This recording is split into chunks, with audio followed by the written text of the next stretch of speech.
welcome to my Embroidery 101 series. In this video we'll be covering the woven wheel stitch. So to start off with, for this stitch you need a lot more thread than normal, as you can see. So begin by creating a spoke pattern. So bring your needle up through from the back of the fabric in the middle.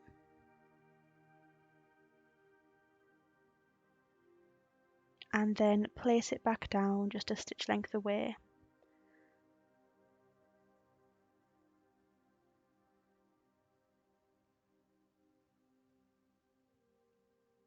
As you're doing this, you're going to want to make sure to pull the thread through nice and slow, just to avoid any tangles and knots, with it being a little bit more thread than normal.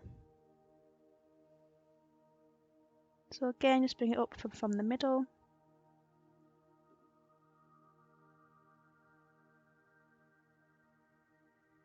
And then back down again, and just continue this until you've completed your spoke pattern.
Now bring your needle up through from the back of the fabric close to the centre of the spokes. And now begin weaving the needle. So you want to bring the needle under and then over each of the spokes. Again, pulling the thread through slowly just to avoid any tangles and knots. And again, just under and over.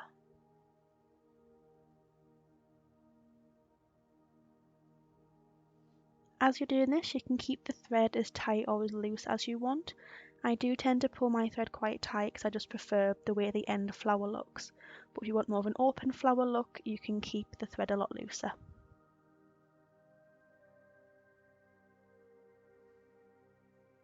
So just continue this, weaving up and over and under each of the spokes until you reach the end of them. And I've sped up this next bit for you so you can see the whole process of me building up my flower.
So as you can see, I've built up my flower now and I've reached the ends of my spokes.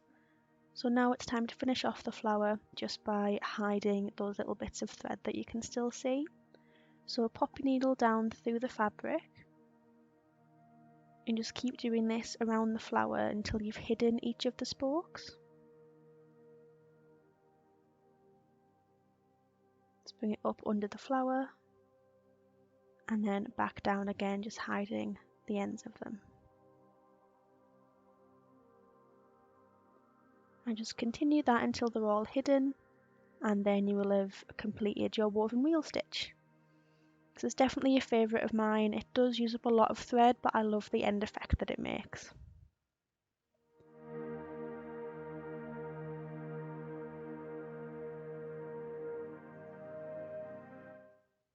Now I hope that you found this video helpful, and you can check out my other tutorials in the playlist below.